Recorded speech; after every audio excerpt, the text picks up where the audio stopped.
9월 5일 말씀과 함께 읽는 철로역정. 오늘은 31번째 시간입니다. 오늘은 무지라는 청년과 작은 믿음에 대한 이야기가 주된 내용이 되겠습니다. 두 순례자는 천성을 향해 뻗어 있는 왕의 도로를 따라 산을 내려가고 있었습니다. 산 약간 아래쪽에 왼편으로 자만이라는 마을이 있었는데, 그곳에서 순례자가 걷는 길을 향해 약간 굽은 샛길이 나 있어서 그곳으로 사람이 나올 수가 있는 거죠. 여기서 순례자들은 매우 활발한 한 청년, 무지라는 청년을 만납니다. 크리스찬이 그에게 묻습니다. 어디서 와서 어디로 가고 있습니까? 무지가 말하죠. 저는 여기서 왼쪽으로 약간 떨어진 마을에서 태어났습니다. 지금은 천성을 향해 가는 중입니다. 그럼 어떻게 천성문까지 갈 생각입니까? 그곳에서 그 문 앞에서 혹시 못 들어가면, 어려움을 당하면 어떡하나요? 무지가 말하죠. 다른 착한 사람들이 했던 것처럼 하면 되겠죠. 전 주님의 뜻도 알고 착하게도 살아왔고 남에게 빚을 진 적도 없고 기도도 하고 금식도 하고 11조도 드리고 구제도 하고 천성을 위해 내 고향도 떠났습니다. 크리스찬이 말합니다. 그렇지만 당신은 순례길 입구에 있는 좁은 문으로 들어오지 않았잖아요. 굽은 샛길로만 들어온 것이지 않습니까? 그래서 염려가 됩니다. 당신이 당신 스스로를 아무리 좋게 생각해도 결국은 마지막 정산하는 날, 계산하는 날이 오면 당신은 천성의 도시에 들어가는 것을 허락받는 대신에 오히려 도둑이란 얘기를, 강도라는 혐의를 받을지도 모르기 때문입니다. 자, 여기까지 이야기 가운데서 자만의 고장에서 샛길을 따라 순례길로 들어온다는 것은 좁은 문과 십자가를 통과하지 않고 곁길로 들어온 것을 말해요.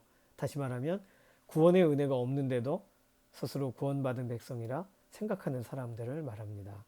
무지는 그렇다면 누구라고 설명할 수 있냐 하면 자신의 종교적인 행위에 근거해서 구원을 확신하는 사람, 지식 없는 열심으로 인해서 스스로 의로움에 빠져 있는 거죠. 청교도들이 지식 없는 열심이라고 한다면 구원에 이르는 믿음을 우리 가운데 허락하여 주신 그리스도에 대해 아는 지식을 말하는 거예요. 그리스도와 상관없는 지식, 그냥 천성 가는 것만 아는 지식은 구원에 이르지 못하게 하는 거죠. 무지는 어떻게 구원을 얻는다고 지금 생각하고 있어요? 행위로, 예, 나름 지키는 기준으로.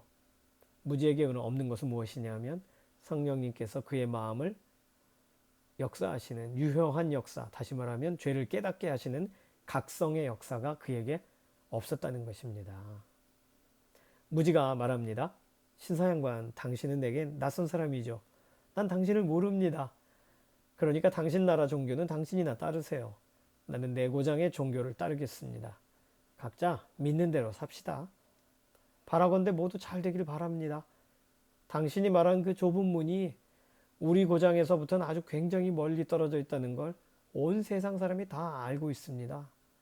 나는 우리 고장에서 어느 누구도 좁은 문으로 가야 되는지 말아야 되는지 관심을 가진 사람, 말하는 사람을 들어본 적이 없습니다.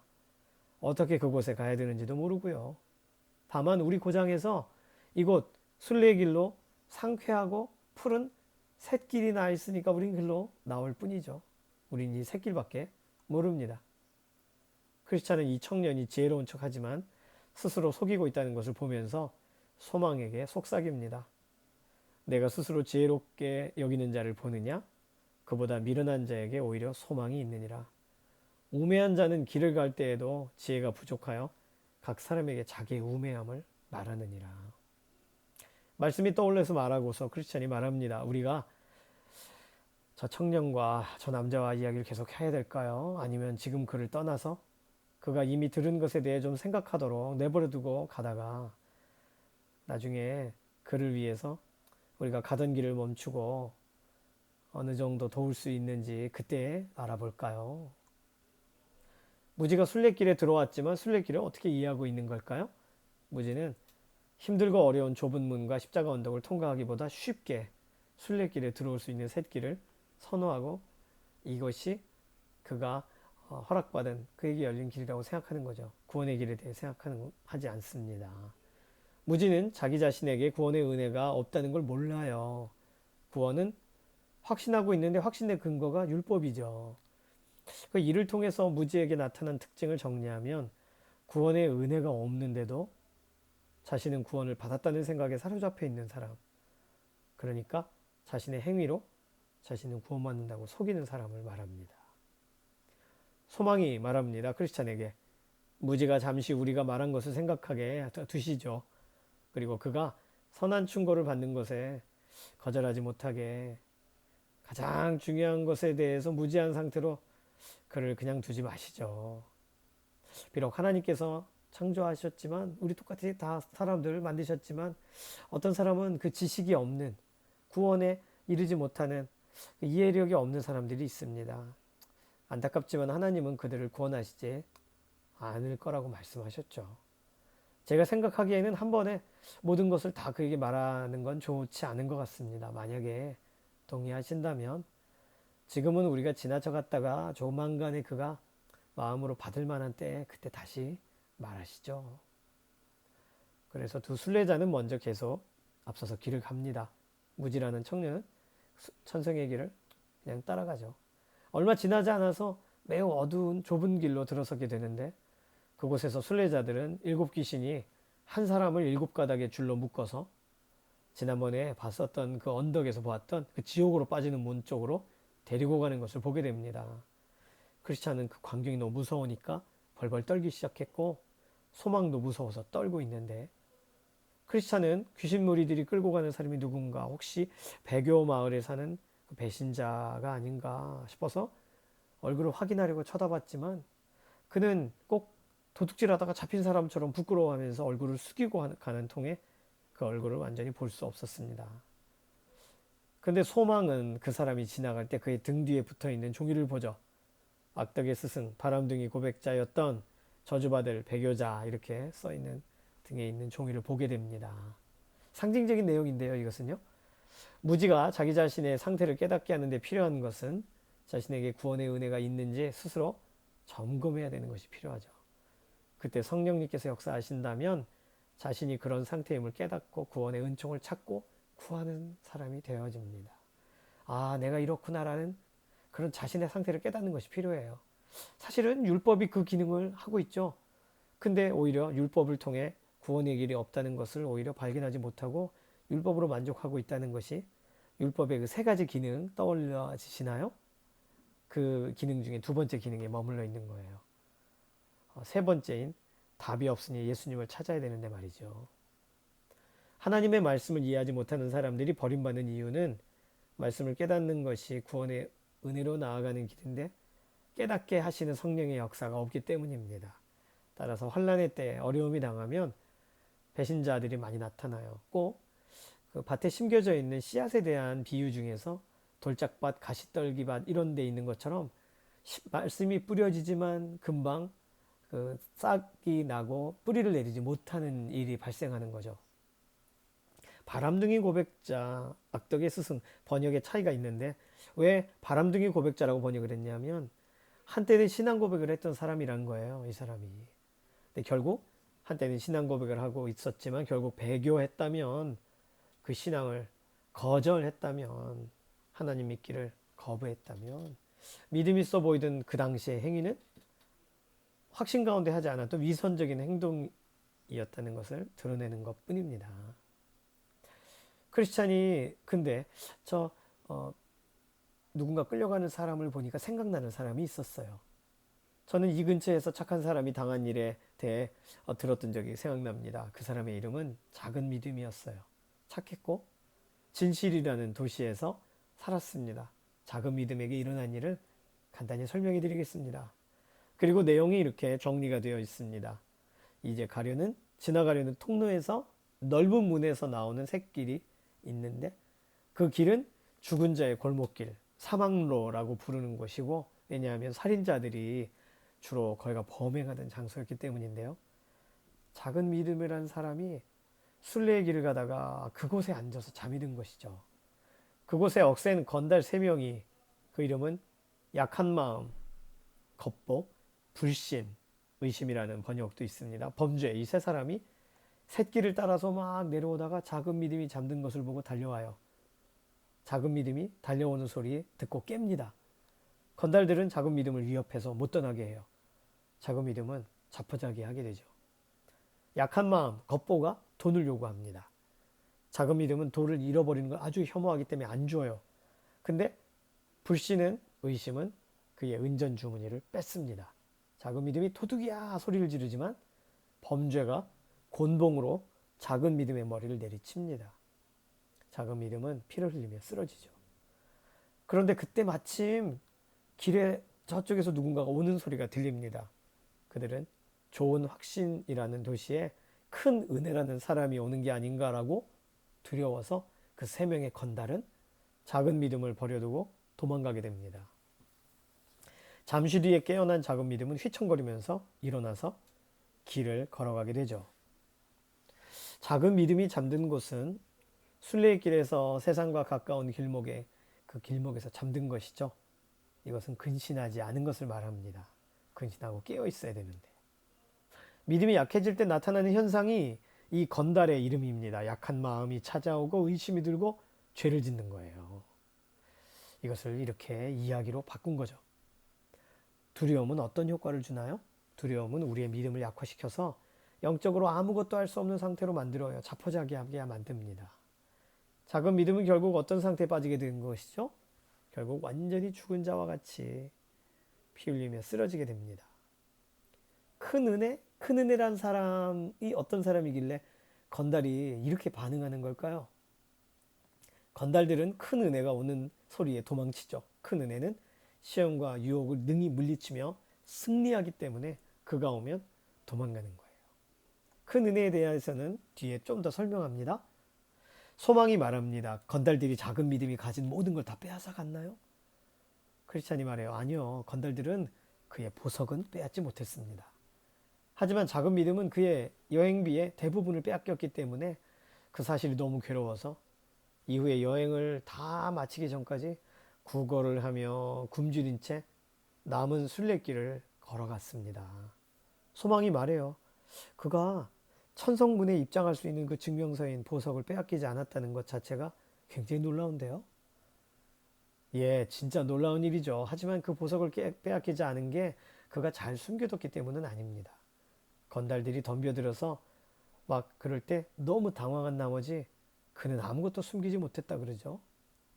그의 노력이 아니라 이건 하나님이 도우신 거죠. 하나님의 선한 섭리 때문에 그가 보석을 유지할 수 있었던 거죠. 소망이 묻습니다. 하지만 건달들이 보석을 가져가지 못한 건 그에게 위로가 되는 거 아닌가요? 네, 그가 그 보석을 결국 사용했다면 아마 큰 위로가 됐겠죠. 하지만 그의 이야기를 전해준 사람에 의하면 그는 나머지 여행길 내내 그 건달들에게 빼앗긴 돈들을 생각하느라 낙심이 너무 커서 보석이 나에게 있지라는 위로가 그냥 이 낙심이 너무 크다 보니까 위로가 다 사라져 버렸다 그래요. 위로받던 생각을 삼켜버렸다고 하죠. 소망이 말합니다. 아유, 저런 불쌍한 사람 같으니라고 그에게 슬픔이 되었겠군요. 예, 정말 큰 슬픔이었습니다. 우리도 그런 이상한 곳에서 강도를 당하고 상처를 입었다면 어느 누구라도 슬퍼했을 거예요. 슬픔과 낙심으로 죽지 않은 것이 다행일 정도로요. 꼭 우리가 의심의 성에 잡혀서 절망했던 것처럼 말이죠.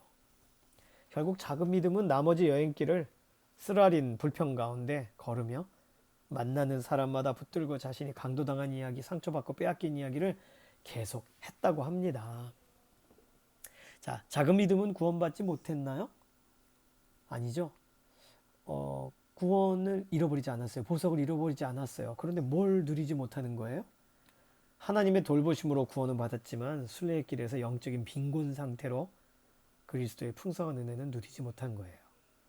그가 구원받은 이유는 그가 구원을 잘 간직해서가 아니라 하나님이 직접 보호해 주셔서 구원을 빼앗기지 않게 하신 거죠. 그러면 그가 잃어버린 것은 무엇인가요? 돈을 빼앗긴 후에라도 구원은 빼앗기지 않았지만 구원의 확신은 잃어버린 거죠. 아, 비유가 너무 놀랍지 않습니까? 보석은 가지고 있으나 보석이 귀한지 모른다. 예, 이것이 구원은 받았으나 구원의 확신이 없다.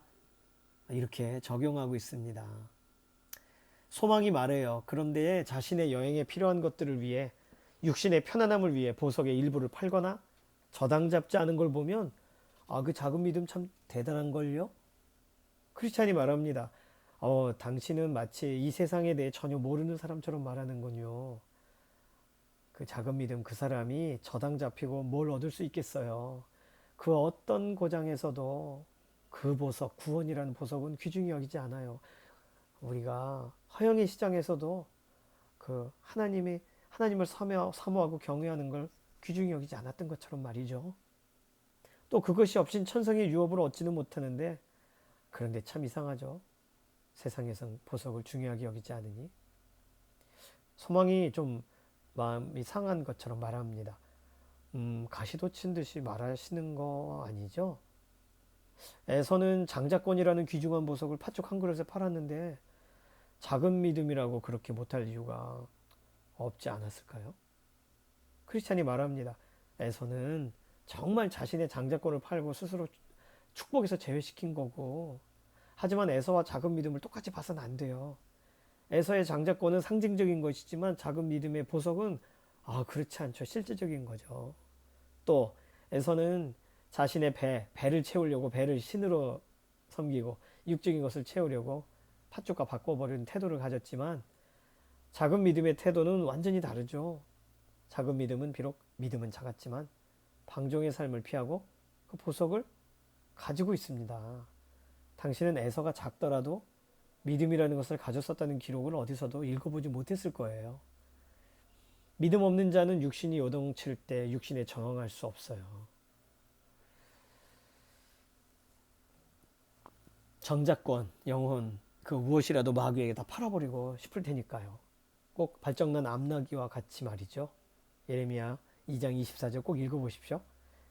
그들의 마음이 육신의 정력에 붙잡히면 그 어떤 희생이 있어도 그것을 채우려고 할 것이기 때문입니다. 하지만 작은 믿음은 전혀 다른 기질을 소유했어요.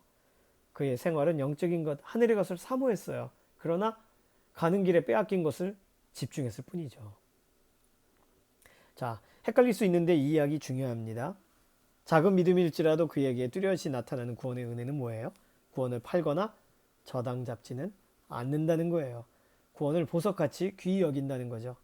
그가 작은 믿음이지만 천성으로 가는 그 가치를 다른 것과 바꾸려 하지는 않았다는 거. 그게 기본적 태도죠. 작은 믿음은 때때로 배교자와 그 모습이 비슷할지라도 질적으로 어떤 차이가 있습니까? 방종의 삶을 피하고 구원의 은혜를 소중히 여겨요. 반면에 정욕적인 사람은 결국 영적인 것을 버리고 정욕으로 채우기 때문에 결국 하나님 나라에 갈 수 없습니다.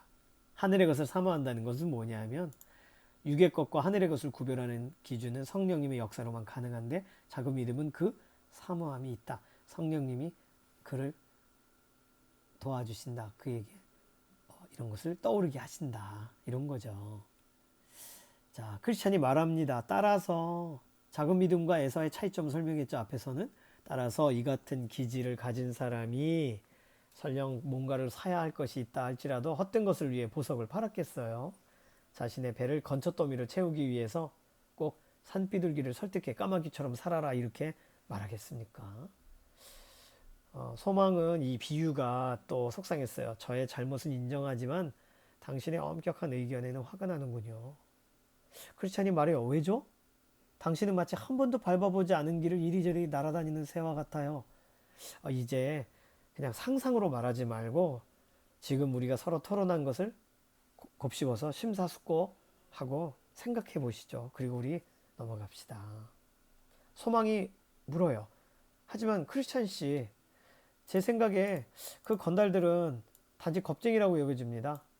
누가 오는 소리를 듣고 그렇게 도망을 가다뇨. 그리고 그 작은 믿음은 왜 용감하지 못했죠? 제 생각에 한번 딱 맛부터 보고 항복해도 됐을 것 같은데요. 자, 왜 소망이 이렇게 얘기하는지 이제 크리스찬의 말을 들어보실까요? 많은 사람이 그를 겁쟁이라고 말합니다. 하지만 그 작은 믿음, 그는 그런 시험을 만났을 때 그 정도인 사람 없죠. 작은 믿음은 용감한 마음은 없었지만 한번 싸워본 후에 항복한다고 지금 소망 씨가 말했는데, 그 정말 배부른 소리입니다. 그 건달들이 멀리 있다고 생각하기 때문에 그런 말을 하는 거예요. 눈앞에 있다면 아마 생각이 달라질 겁니다. 그 건달들은 행인을 터는 도둑들이에요. 그들은 무적행의 왕을 섬기는 자들이고 그 왕은 필요하다면 그들을 돕습니다. 그 왕의 소리는 우는 사자와 같죠. 저는 작은 믿음과 같은 일을 당한 적이 있어요. 굉장히 무서운 일이었어요. 그 악한 세 사람이 제게 달려들었을 때 나는 그리스도인답게 처음부터 저항했었어요. 당신 말처럼. 하지만 그들이 소리치자 그들의 왕이 나타나더군요. 그때 난 목숨을 구걸할 뻔했어요. 이 크리스찬에게 이런 일이 있었다는 것이 참 놀랍네요. 자, 작은 믿음인지 큰 믿음인지 실제 어떤 상황에서 그것이 드러납니까? 실제로 두렵고 위험한 상황에서 작은 믿음인지 큰 믿음인지가 구별돼요. 믿음의 대장부가 되는 것은 쉬운 일인가요? 믿음의 연단이 있어야 되고 많은 고난과 시험을 통해서만 큰 믿음이 됩니다. 자, 크리스찬이 말해요. 하나님의 도우심으로 나는 근데 증거의 갑옷을 입게 되었고, 물론 증거의 갑옷을 입는다 해도 사나이처럼 행동할 수 있는 것과는 다른 일이더라고요. 전투에 직접 참여하지 않고서 자신이 사나이처럼 싸울 것이라고 말할 수 없는 것이 그 이유입니다. 소망은 여전히 이해가 안 되는 것 같아요. 하지만 당신이 알다시피 그들은 큰 은혜가 오는 줄을 알고 생각하고 도망쳤잖아요. 크리스찬이 말해요. 사실이에요. 그들의 주인인 무적행의 왕은 큰 은혜가 나타나면 자주 그렇게 달아납니다. 왜냐하면 큰 은혜는 왕의 전사, 왕의 투사이기 때문이죠. 모든 왕의 신하들이 왕의 투사는 아니에요. 그렇게 될 수도 없는데 큰 은혜는 전쟁의 위협을 달성하려고 노력해도 사실 큰 은혜와 같은 그런 투사가 되기는 어렵습니다. 어린아이가 다윗처럼 골리앗을 물리치거나 굴뚝새에게 황소와 같은 힘이 있을 리 없는 것과 마찬가지입니다. 어떤 이는 강하고 어떤 이는 약하죠. 그래서 어떤 이는 큰 믿음을 갖고 어떤 이는 작은 믿음을 갖고 있는 거예요. 그 남자는 적은 믿음을 가진 사람 중에 하나였고 그래서 궁지에 빠진 것입니다. 소망이 말해요. 그래요. 큰 은혜가 건달 그 도둑들을 대했더라면 좋았을 텐데요. 크리스찬은 의외의 얘기를 합니다. 큰 은혜도 힘들었을 수 있습니다. 큰 은혜가 무기를 잘 사용한다고 해도 그들의 칼끝이 그를 향할 때에만 탁 막을 수 있죠. 만약에 건달들이 둘러싼다면 칼끝이 어디 있는지 모르는데 큰 은혜에 발꿈치를 치면 큰 은혜는 넘어지는 것이가 문제입니다. 사람이 넘어지면 뭘 할 수 있겠어요? 큰 은혜의 얼굴을 자세히 보면 상처와 흉터들이 있는 걸 본 적이 있습니다. 그가 겨우 살아난 거죠. 그도 전투 중에 살 소망이 끊어졌다라는 말을 한 것을 제가 들은 적이 있습니다. 자, 영적 전투는 항상 신중해야 되고 영적 전투의 때에 어떤 태도를 가져야 되냐면 자신의 힘과 능력을 신뢰해서는 안 됩니다. 오직 겸손하게 하나님의 능력을 의존해야 돼요. 자, 크리스찬이 이제 말합니다. 악한 불안당들이 다윗을 어떻게 근심시키고 슬프게 했는지. 해만과 히스기야도 당시에 투사였고 악한 이들의 공격을 방어하느라 애를 썼지만 그들의 겉옷은 상당히 손상되었다 그러죠. 베드로도 당시에 자신이 할 수 있는 것을 하겠다고 나섰지만 스스로 사도들 중에 으뜸이라고 여겼더라도 불안당들이 베드로를 조정해서 그가 소녀의 말에 너도 예수님과 함께 있었지? 라는 말에 두려워하며 결국 거짓말을 하게 한 거잖아요. 그것뿐 아니라 악한 이들의 왕은 사실 그 건달들 같은 그런 그들의 호각 소리를 귀 기울이고 있습니다. 자신의 부하들이 어려움에 처하면 도우려고 나타나요. 그래서 그 왕들에 대해서는 욥기 41장 26절에서 29절에 구체적으로 그 어떠한 것들도 그를 막을 수 없다라고 말합니다. 이럴 때 사람이 뭘 할 수 있겠습니까? 만약에 욥기 39장 19절 25절처럼 욥의 말을 하고 말을 탈 수 있는 용기와 기술이 있다면 모를까요? 자, 욥기 본문들은 한번 나중에 읽어보세요. 그런 용기와 기술이 있다면 모를까? 하지만 당신과 나 같은 말단의 사람들은 원수를 만나는 그것도 원하지 않고 다른 사람들이 곤경에 처한 이야기를 들을 때 우리가 더 잘할 수 있을 것처럼 이런 마음이 들 때가 있습니다. 아니에요. 우리는 그런 걸로 자랑하면 안 돼요. 우리가 사나이답다는 생각으로 마음을 높여서도 안 됩니다. 왜냐하면 그런 사람들은 시험을 당할 때 더욱 어려운 일들이 더 많이 일어나기 때문입니다. 베드로도 허황된 마음으로 충동되어 주를 위해 큰 일을 하겠습니다. 견딜 수 있어요. 라고 큰 소리 쳤지만 결국 넘어졌잖아요. 소망씨 따라서 우리가 왕의 대로에서 그런 강도들이 행한 것에 대한 이야기 들을 때 해야 될 일은 단 두 개라고 생각합니다. 첫 번째, 무장을 하고 방패를 확실히 나는 가지고 있는가 돌아봐야 된다는 거죠. 작은 믿음은 그런 무장 자체가 없었어요. 우리가 무장하지 않으면 마귀는 우리를 전혀 두려워하지 않습니다. 두 번째는요, 우리는 왕께서 우리를 호위하시도록 기도해야 돼요. 저들도 왕을 호출하는데 왕이여 도와주십시오라고 우리도 기도해야 된다는 거예요. 그러면 우리의 왕은 우리와 함께 하실 겁니다.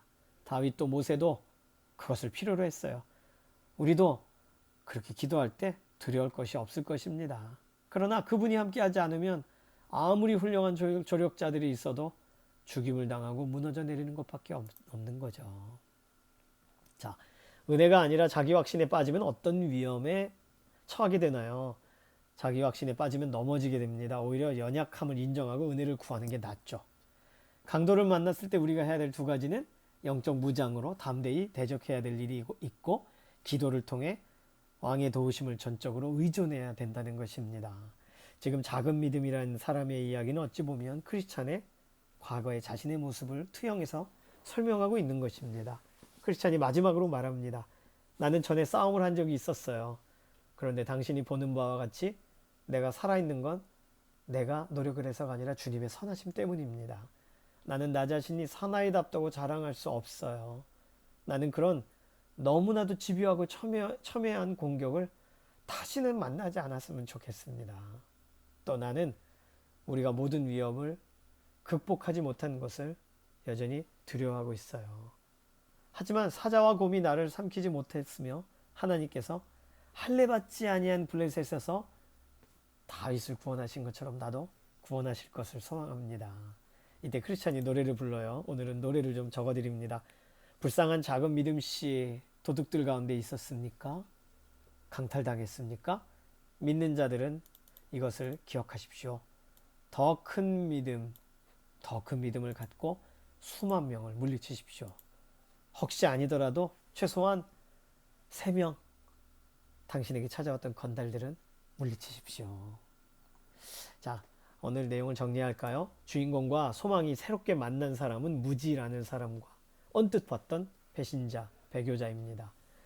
무지는 굽은 샛길에서 갑자기 나타났어요. 좁은 문을 십자가를 통과하지 않고 천성에 갈 수 있다고 단순하게 생각하고 있는 사람이죠. 귀신들에 끌려 지옥문으로 가던 어떤 한 사람이 있었죠.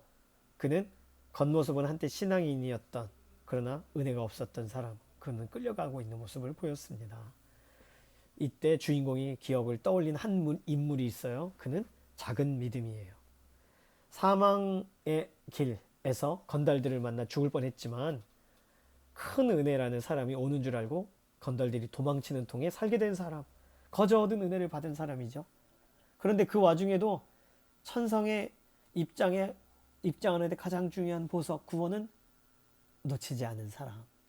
그가 구원을 딱 붙들었기 때문이 아니라, 노력해서가 아니라 하나님의 섭리로 구원을 잃어버리지 않은 사람의 이야기죠.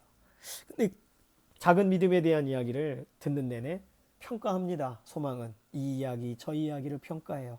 그걸 다 들으면서 답변해 주던 크리스찬이 말하죠. 2가지 교훈밖에 우리가 할 게 없다고. 평가하지 말자고. 우리가 무장해야 되는 것과 왕을 초청하는 기도를 해야 된다는 거, 이거 말고 우리에게 필요한 거 없다고 말해줍니다. 자, 교훈은 뭐냐면요, 영적으로 무지하게 우리를 두지 마시고 때를 따라 돕는 은혜로 우리를 덮으시기를 간구해야겠다는 거.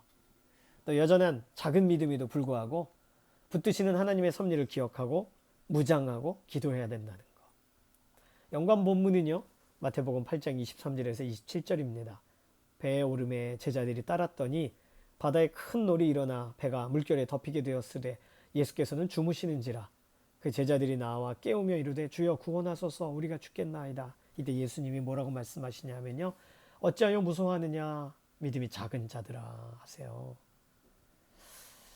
자, 목장 나눔 보실까요? 믿음이 작은 자는 위기를 만날 때 어떤 상태가 됩니까? 어떻게 돼요? 예수께서 너희 뭐 하고 있느냐 말하셨죠? 자, 2번째, 믿음이 작은 자들을 실제로 구체적으로 도우실 수 있는 분, 문제를 해결해 줄 수 있는 분은 누구십니까? 본문에서 찾아보세요. 사실은 믿음이 작은 자여라고도 말씀하셨지만 믿음은 겨자씨 하나일 만한 믿음이 있었더라면 이렇게 말씀하셨거든요. 그러면 믿음은 있고 없고의 문제지 작다 크다의 문제로 평가하지는 않으세요. 그러나 그를 불쌍히 여기실 때에는 믿음이 작은 자여. 그 말은 어떻게 보면 너 믿음이 없진 않구나 라는 말이 되겠죠. 우리 예수님은 우리를 마지막까지 길을 살려주시기 원하십니다. 자, 목장에 속한 동역자들을 위해서 서로의 한 주간을 위해 축복하며 기도해 주세요. 작은 믿음 되지 않도록 큰 믿음 소유하는 사람, 큰 은혜에 사로잡히는 사람 되도록 기도해 주십시오. 그리고 다음 주 9월 12일 주일에는 32과의 내용으로 우리가 계속 철로역정의 걸음을 걸어가겠습니다. 하정환 목사님이 많이 줄이셨죠. 줄여 놓으셨는데 내용은 너무 다룰 게 많았어요. 끝까지 들어주셔서 감사합니다. 기도할게요. 살아계신 하나님 감사합니다. 오늘 우리가 무지에 대한 이야기 그리고 배교자에 대한 이야기 남의 얘기 아니고 언제든지 우리도 영향받을 수 있는데 그러나 작은 믿음 되지 않고 큰 은혜의 사람 되도록 우리의 삶을 사용하여 주시옵소서. 믿고 의지하며 살아계신 예수님의 이름으로 기도드립니다. 아멘. 감사합니다. 한 주 동안도 승리하세요.